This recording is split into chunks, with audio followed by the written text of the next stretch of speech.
and they know it, and they don't know what to do, and it's every night, night after night, and we've gotten many of their leaders and their experts. They're experts on missiles. I mean, they actually make missiles. Nobody thought that, but they make missiles. They're highly sophisticated, and they're very tough, but they've been very badly damaged. Nobody else was able to do that but us. Pete, you want to discuss that, please? Yes, sir. It's been a bad 3 weeks for the Houthis, and it's about to get worse.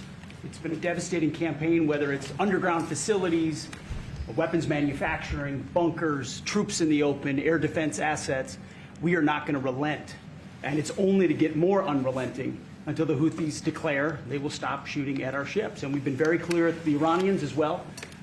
They should not continue to provide support to the Houthis, and that message has been made very clear. So we have a lot more options and a lot more pressure to apply, and we know, because we see the reports, how devastating this campaign has been in them, and we will not relent.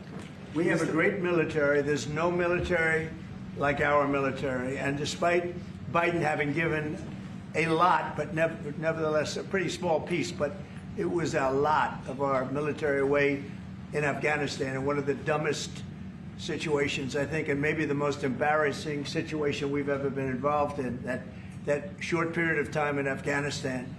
What a disgrace that was, but left a lot of our military behind. Left. You see them in their annual parades where they're parading trucks that are armor-plated and different things that they can't. But it's many billions of dollars we left behind. But despite that, we have a tremendous military. That was a very small portion because we rebuilt the military during my first term, and we have great things happening with our military. We also essentially approved a budget, which is in the facility, you'll like to hear this, of $1 trillion, $1 trillion, and nobody's seen anything like it. We have to build our military, and we're very cost conscious, but the military is something that we have to build, and we have to be strong because you got a lot of bad forces out there now. So we're going to be approving a budget, and I'm proud to say, actually, the biggest one we've ever done for the military. We're cutting other things that were under DOGE, but under a lot of other.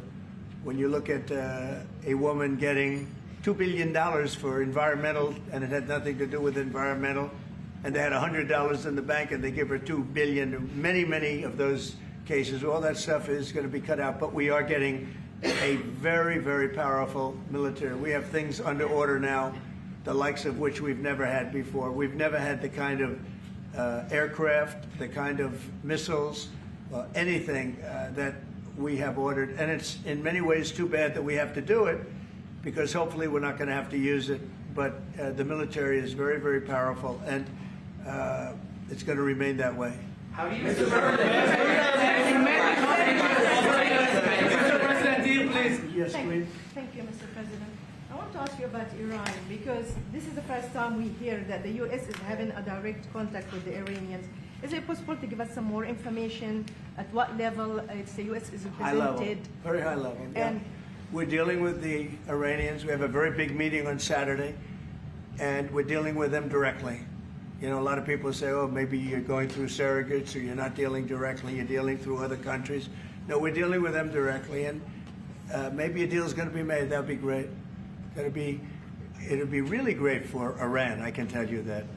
But hopefully, we're not going to have to get into that. We are meeting very importantly on Saturday at almost the highest level. And we'll see how it works out. Please. how do you ensure, Mr. President, that these tariffs don't drive U.S. trading partners into the hands of the Chinese? I'm not worried about it. I'm not worried about it. If they want to be in the hands of the U.S., they don't want to be in the hands of the Chinese. And the Chinese have turned out to be really not very good at that. People that are with us, they're with us. But we cannot be taken advantage of any longer. I used to watch these deals for years. I've been talking about it for years. You know, I've been talking about it for 35 years, how our country is being ripped off. I mean, 30 years ago it was Japan, then it was something else, then it was another group, then it was China. China's doing the best job of it, frankly. And it's just not going to happen, not going to happen. Mr. President, you said it the EU has said that they have offered 0 for 0 tariffs on cars and industrial goods. Is that not enough? Well, the EU, no, it's not. The EU has been very tough over the years. I always say it was formed to really do damage to the United States in trade. That's the reason it was formed. It was formed with all of the countries from Europe, I guess most of them, not all of them, but most of them. And they formed together to create a little bit of a monopoly situation, to create a unified force against the United States for trade. So they have NATO, which is largely the same countries, and they took advantage of us dollar-wise and militarily until I got there. You know, I was able to get $600 billion from NATO, where they paid NATO because most of these nations weren't even paying. We were paying for NATO, so we're paying them to guard them militarily, and they're screwing us on trade. So that's not a good combination. So now it's really turned around. It's the opposite, and the European Union's been very bad to us. They don't take our cars, like Japan in that sense. They don't take our agricultural product. They don't take anything practically. And yet they send millions of cars in a year, Mercedes-Benz, Volkswagen, BMWs. They're sending millions and millions of cars into the U.S., but we don't have a car that's been sold to the European Union or other places, but let's go for the European Union. And it's not going to be that way. It's got to be fair and reciprocal. It's got to be fair. It's not fair. We have a deficit with the European Union of $350 billion, and it's going to disappear fast. And one of the reasons and one of the ways that that can disappear easily and quickly is they're going to have to buy our energy from us because they need it. They're going to have to buy it from us. They can buy it. We can knock off $350 billion in 1 week. They have to buy and commit to buy a like amount of energy, and we have that.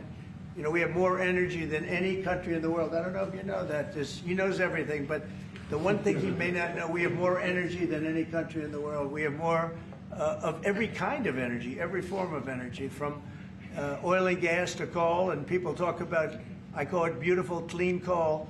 As you know, Germany is opening up a coal plant a week. They tried the windmills and it didn't work. They tried all the other solutions and they were ready to go out of business. Now they're doing a coal plant a week. China is now up to 2 coal plants. They're opening 2 major coal plants every single week in China, all over China, and then we're not allowed to use coal. Well, we have clean, beautiful coal more than anybody else. We have oil and gas more than anybody else. We have the most energy of any country in the world, including Saudi Arabia, including everybody, by a lot. And I took it to number 1. We were number 3, and I took it to number 1 during my administration. And the reason that we were hurt so badly and the reason that we went into such incredible inflation during Biden is energy. It was also their bad spending, but energy, because they played around with this incredible thing that we had built, this administration had built, and the energy costs went through the roof. And when that went up, everything else followed. Now, if you look at what's happening, you got to see this today. I said we're going to try and get groceries down, right? An old-fashioned term, but a beautiful term.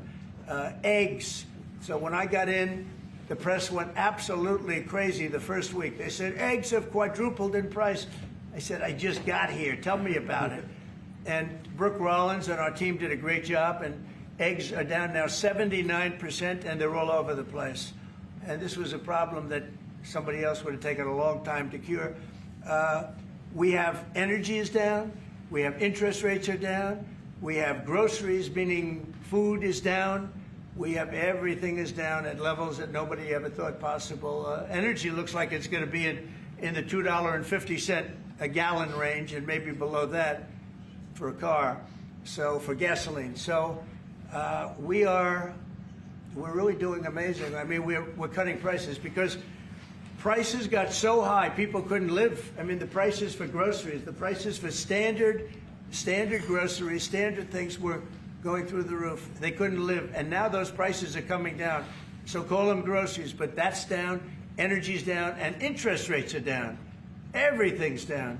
And the interest rates, the beauty there is when we refinance debt, you know, debt's become such a big factor in this country. We're going to start paying debt off with tariffs and other things. But it's such a big factor because the interest rate's so high. Well, now that's coming way down, so our budget's going to look a lot better because interest costs are way down. And I guess I've done that. Many Israelis are watching you now on live show. Good. What is your specific way of getting the hostages out from the horrific captivity? We are trying very hard to get the hostages out. We're looking at another ceasefire. We'll see what happens. But we want to get the hostages out. The Israeli people want the hostages out more than anything. They want the hostages out. This man is working very hard with us to do that. I mean, I don't know. I hope he's being appreciated because he's been a great leader. He's working very, very hard on the hostages and many other things. And there are plenty of things you have to work on. It's a tough place in the world. I have a good partner. Yeah, you do have a good partner, and so do we. We're working very hard on the hostages. If you're going to negotiate a new deal with Iran, can you elaborate how it's going to be more effective than the JCPOA? Well, I can't really say that, but I think it'll be different and maybe a lot stronger. But they were so happy when we made that first deal because we did get a lot out. You know, I had people right in this office, this beautiful Oval Office. They came in, 10 people, hostages, you know that.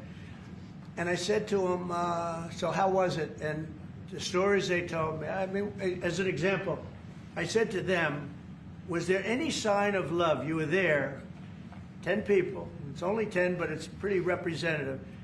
Did the Hamas show any signs of, like, help or liking you? Did they wink at you? Did they give you a piece of bread extra? Did they give you a meal on the side, like, you know, you think of doing? Like would happen in Germany, would happen elsewhere. People would try and help people that were in unbelievable distress. They said no. I said, all of them. I said, did they ever wink at you like, you'll be okay? You're going to be okay? No, they didn't do that. They'd slap us. The hatred is unbelievable. And the lives, you know, they lived in a pipe, not really a tunnel, it was a pipe. And they always thought they were suffocating. They were going to suffocate. And then they'd open up the pipe, and it was like 3.5 feet high. This isn't, you know, we hear tunnels bad, but pipes are worse. And the stories I heard were incredible.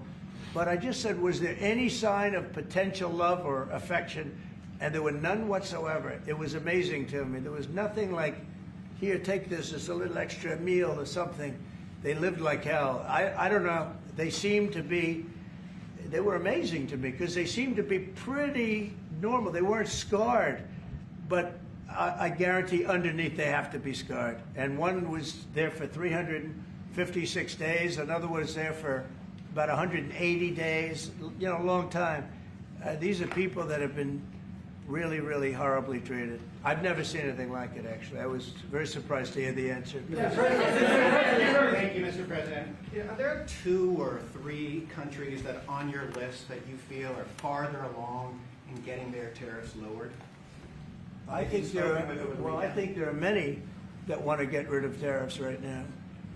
European Union, I mean, as badly as they've treated us, they've brought their car tariffs essentially off. I guess they brought it down to 2.5, and I hear maybe to nothing. But it's not only tariffs, it's non-monetary tariffs. It's tariffs where they put things on that make it impossible for you to sell a car. It's not a money thing. They make it so difficult, the standards and the tests. They drop a bowling ball on the top of your car from 20 feet up in the air, and if there's a little dent, they say, no, I'm sorry, your car doesn't qualify. When the same car from Germany or anything would dent likewise, unless you can have an army tank, it's going to dent. So they come up with rules and regulations that are just designed for one reason, that you can't sell your product in those countries, and we're not going to let that happen. Those are called non-monetary barriers. They make barriers that are so tough that it's impossible to qualify. So tariffs are a big part of it, but there's another big part of it, and that's barriers. They also do something else. They manipulate their currency, and they drive it down. They want to drive it. They want to have low currencies. You know, it sounds better to have a high currency, a strong dollar or whatever, but they bring their currency down, and when it competes with our currency, it's very hard to sell a tractor. It's very hard to sell product because their currency is low and ours is much higher relatively. And so it makes it very hard. I speak to a lot of companies that do business, tractor companies, and they say it's so hard to sell because what they've done is they've lowered the yen or they've lowered the yuan or they've lowered their currency so that it's very hard to compete. We don't want that either. So we have a lot of things that we're talking about, but we're going to fix it properly, and it's going to be fair to everybody.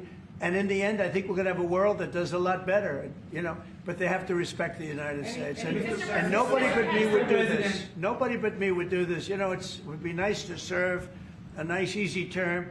But we have an opportunity to change the fabric of our country. We have an opportunity to reset the table on trade. We lose billions of dollars. We lose close to $2 trillion a year on trade. We lose $1 trillion a year to China. $1 trillion. We lose hundreds of billions of dollars a year on trade to China. We lose hundreds of billions of dollars overall, probably close to $2 trillion. Why would we do that? Number one, why would we do that? And then you have to say, is it sustainable? Then you hear about all of the people that say, well, deficits. If we have a deficit with the country, or if the country has a big surplus with us, like China has a massive surplus, that they take and they spend on their military. Well, we don't want that. I don't want them to take $500, $600 billion a year and spend it on their military. I don't want them spending money on their military. And I shouldn't have to spend money. We shouldn't have to spend it either. Because, you know, hopefully, and I said this to President Xi, hopefully it's money that we're never going to use. In other words, because we're not going to use those incredible weapons that we have and that they have. We don't want that. So it's going to be very interesting. It's the only chance our country will have to reset the table. Because no other president would be willing to do what I'm doing or to even go through it. Now, I don't mind going through it because I see a beautiful picture at the end. But we are making tremendous progress with a lot of countries, and the countries that really took advantage of us are now saying, please negotiate. You know why? Because they're getting beaten badly because of what's happening. They're getting beaten badly. They're being devalued as countries. But it's the only chance we're going to have to reset the table on trade. And when we do, we're going to come out unbelievably well. We're going to have a strong country economically again. And we're going to have those factories that are empty all over the United States. We've lost 90,000 plants and factories. Think of this, 90,000, you wouldn't think it's possible. 90,000 plants and factories since NAFTA, which was, by the way, the worst trade deal ever developed, ever had by any country anywhere, NAFTA. And I terminated NAFTA. Everybody said it would be impossible. And I terminated it through Congress. We terminated it. You had to get it through Congress. It was a trap. It was a horrible thing, and we got it done. And we went to the USMCA, which was much better. The problem is they cheat. They cheat like crazy. Canada cheats, Mexico cheats, just one of those things.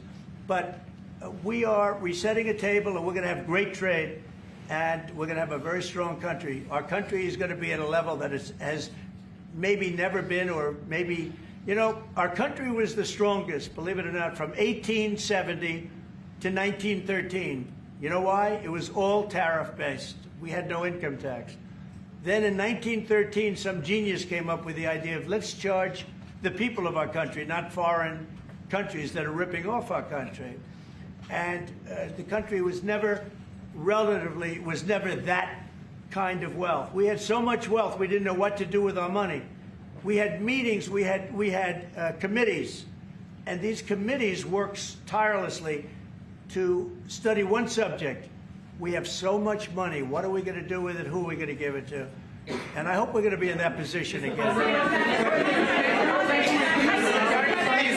Mr. President, do you plan to reduce the tariffs that your government put on Israeli goods, 17%? On where? On Israeli goods, the 17%. Do you plan Well, to we're reduce talking it? about a whole new trade. Maybe not. Maybe not. Don't forget, we help Israel a lot. You know, we give Israel $4 billion a year. That's a lot. Congratulations, by the way. That's pretty good. But we give Israel billions of dollars a year. Billions. It's one of the highest of, and we give a lot of countries money. You wouldn't believe if I said we give Afghanistan a lot of money, didn't it? Because that was a Biden deal, another Biden deal. Not only did he embarrass us with that, but they give them billions of dollars, Afghanistan, right? So, but no, we take good care of our friends and we don't take care of our enemies. We're not taking care of our enemies anymore, but we do take care of our friends. I raised the reference to the Times of Israel. The IDF is fighting again in the Gaza Strip. I myself might be called up in a month. Do you think that's the way to pressure Hamas to get to a deal? And do you think blocking humanitarian aid is also an effective pressure tactic? Well, you know how I feel about the Gaza Strip. I think it's an incredible piece of important real estate, and I think it's something that we would be involved in, but you know, having a peace force like the United States there, controlling and owning the Gaza Strip would be a good thing. Because right now, all it is for years and years, all I hear about is killing and Hamas and problems. And if you take the people, the Palestinians, and move them around to different countries, and you have plenty of countries that will do that, and you really have a freedom zone. You call it the freedom zone, a free zone, a zone where people aren't going to be killed every day. That's a hell of a place. It's a, you know what I call it, a great location that nobody wants to live in, because they really don't. And when they have good living, real living, where Hamas and all of the problems they have, the level of death on the Gaza Strip is just incredible. And I've said it. I don't understand why Israel ever gave it up. Israel owned it. It wasn't this man, so I can say it. He wouldn't have given it up. I know him very well. There's no way. They took oceanfront property and they gave it to people for peace. How did that work out? Not good. Is the immigration, sorry, Mr. President, is the immigration plan still on the agenda? Which immigration? From Gaza. From Gaza. All it is a concept that I had that I think is good, and now people are copying it. You know, maybe you want to tell. People are talking about the Trump plan. Gee, why do we do that? Would you like to answer that question? I think what the president talked about is, first of all, to give people a choice. You know, Gazans were closed in, and every other place, including in arenas of battle. I mean, whether it's Ukraine or Syria or any other place, people could leave. Gaza was the only place where they locked them in. We didn't lock them in. They're locked in. And what is wrong with giving people a choice? Now, we've been talking, including over lunch, about some countries, I won't go into them right now, that are saying, you know, if Gazans want to leave, we want to take them in. And I think this is the right thing to do. If you give, you know, it's going to take years to rebuild Gaza. In the meantime, people can have an option. The president has a vision. Countries are responding to that vision. We're working on it. I hope we'll have good news for you. I will say people really do love that vision. It's a long-term vision, but so importantly is to have that be a safe field, because you're right smack in the middle of the Middle East. You're right along Israel. It should have never, ever been given away. It shouldn't have been given away by Israel. I don't know why they did it. I mean, I do know why, because they were promised peace, but that didn't work out too well, because it's one of the most dangerous pieces of land anywhere in the world. Gaza is one of the most dangerous places in the world. So they gave it away for good intention, and it didn't work out that way. And a lot of people like my concept, but, you know, there are other concepts that I like too. And there are some concepts I don't like. You know what I don't like? The way it is now. Because right now it's a dangerous death trap, Gaza. Yeah. Thank you, sir. Can you talk a little bit about your potential meeting with Vladimir Putin? Do you still plan to meet with him? Could that happen in Saudi Arabia? And maybe you could elaborate as well a little bit on not providing tariffs on Russia, sir. So the reason we're not talking about tariffs with Russia is because we're not doing business essentially with Russia, because they're in a war. And I'm not happy about what's going on with the bombing, because they're bombing like crazy right now. They're bombing. I don't know what's happening there. That's not a good situation. So we're meeting with Russia. We're meeting with Ukraine. And we're getting sort of close. But I'm not happy with all the bombing that's going on in the last week or so. Horrible. It's a horrible thing. It's a horrible thing. Can countries negotiate to get below 10%? In terms of tariffs? In terms of tariffs, yes. Look, we've been ripped off and taken advantage of for 40, 50, 60 years. And the reason we got ripped off and the way they did it was tariffs. They would charge tariffs, massive numbers of dollars. And when you look at China, when I took over, it was at $507 billion they were making. I call it making. A lot of people say, oh, it doesn't mean anything. Having a surplus means a lot, in my opinion. It's almost like a profit or loss statement. And when I took over, it was $507 billion that China was. This is originally, first term. And we were very, very tough on them because they were taking that money and they were building a military with it. Then when Biden came in, he let him get away with murder. He had no idea. I'll tell you what, that man had no idea what was happening, whether it was the border or China or anything else. He had no idea what was going on. And they went wild. China went wild. And the money they make is ridiculous, okay? It's just not going to happen.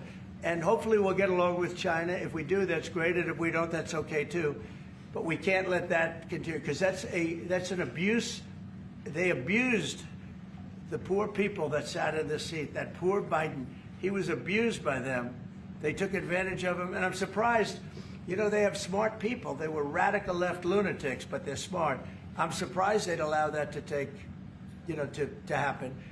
But we are going to bring great trade, and we're going to be fair to other countries. And I will say this, virtually every country wants to negotiate. If I didn't do what I did over the last couple of weeks, you wouldn't have anybody wants to negotiate. We would have gone to these countries, you want to talk? And they were, well, we don't want to talk. Now they're coming to us. They're offering things like even Bibi, and this is unrelated because it's a different kind of a relationship. But he started off our conversation today that he's cutting all of the tariffs. He's cutting everything. He's going to get down to a free base. He's going to do things that, in all fairness, other countries, if they said that, would have never even thought about doing it. Now they're offering things to us that we would have never even thought of asking them for because they're experiencing a lot of hurt. And the hurt is that they've taken advantage of us and we finally fought back. Tariffs will make this country very rich. We're rich anyway, but we're rich in a certain way. We have $36 trillion in debt. I want to get rid of it. And we can do it quickly with proper deals. So when countries don't allow us to sell our product, but we allow them to sell their product, when they charge us massive amounts of money for the privilege of going into their country, those days are over. Okay. Go ahead. Me? Sure. Me? Yeah. Thank you, Mr. President. On Iran, two questions, please. First, if you can give us more details about where the meeting on Saturday is going to take place. I can't tell you that. I can just tell you there's a major meeting going on between us and Iran, and that'll take place on Saturday, and it's at top level. And the second question about this.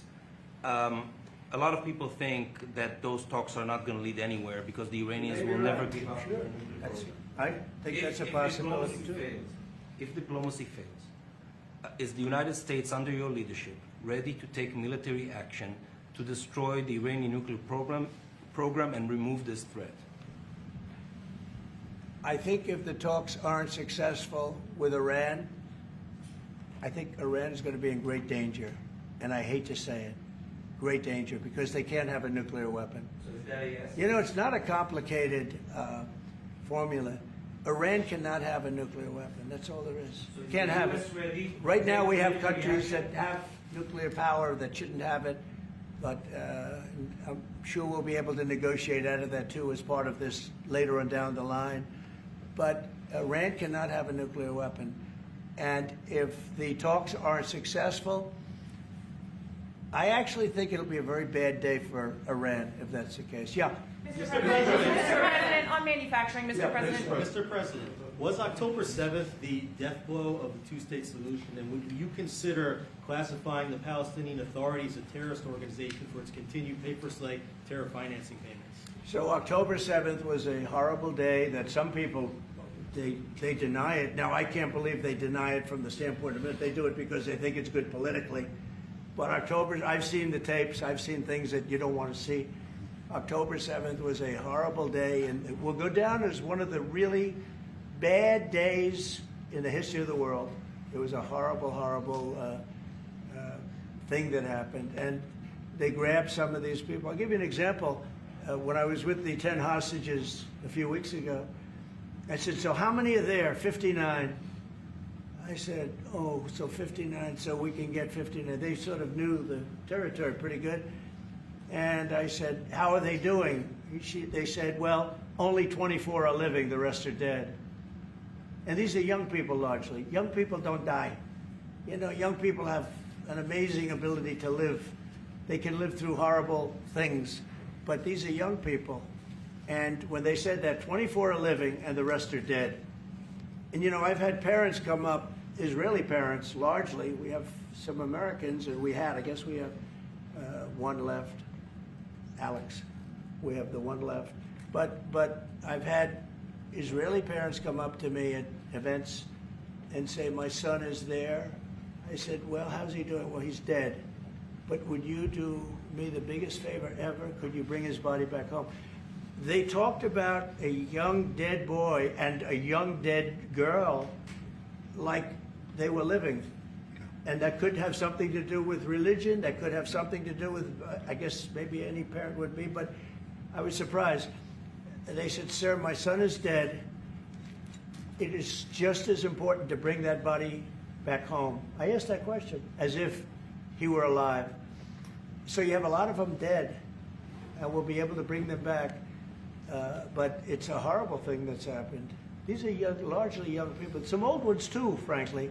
And those people have lived in hell. When they came off, the second group that came out, they looked like they just got out of a concentration camp. They looked exactly like the pictures that I'd see from the 1940s, the concentration camps. And then they got a little bit better, you know. But that second group, those people came out, and I said, this is unbelievable. We're going back into a chapter in history that is one of the worst ever. It's really very bad. Okay? Mr.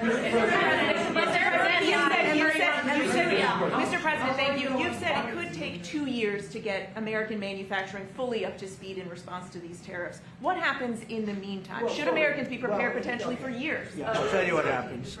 We have now $7 trillion. Think of this, $7 trillion of commitments from companies wanting to go in, from Apple to many, many companies. But that takes time. Many from Taiwan. What? It takes time to Of course it takes time. Well, are you asking me a question, or are you telling me? Yeah, it takes time.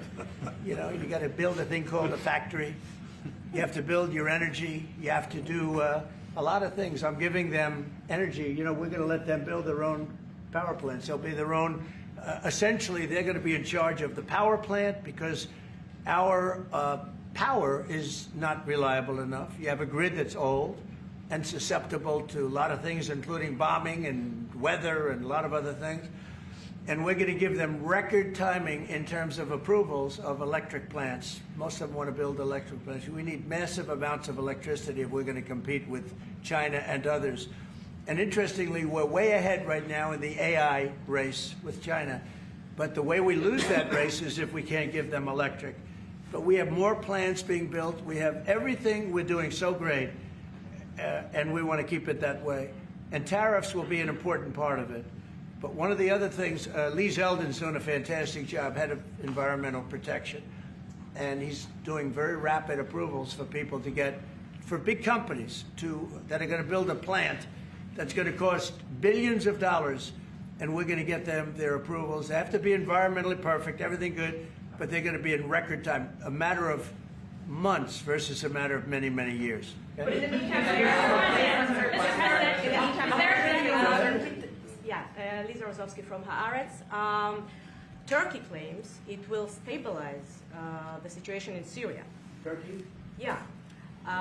Israel doesn't want Turkey to influence it in Syria.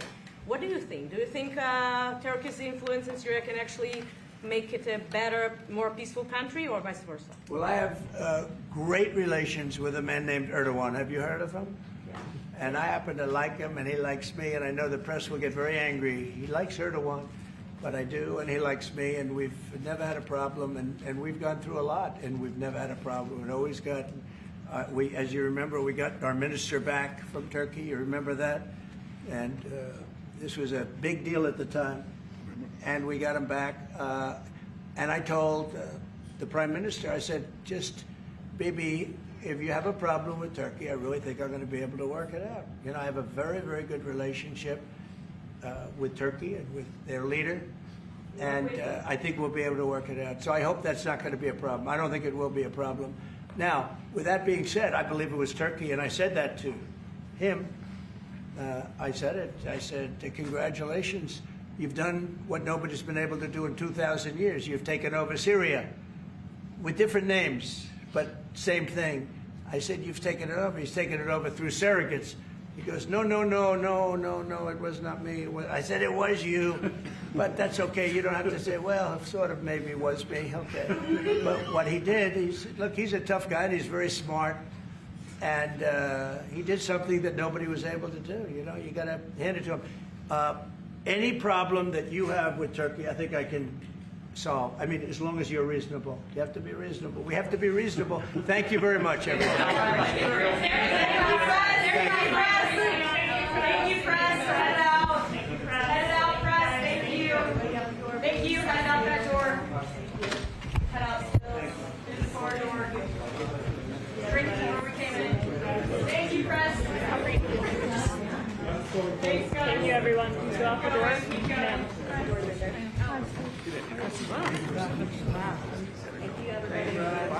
Steve, I tried to get a question in. Have a good day.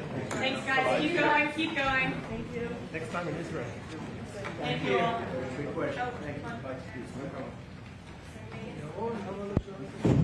Thanks, guys. Keep going. Keep going. Bye. Thanks for your help.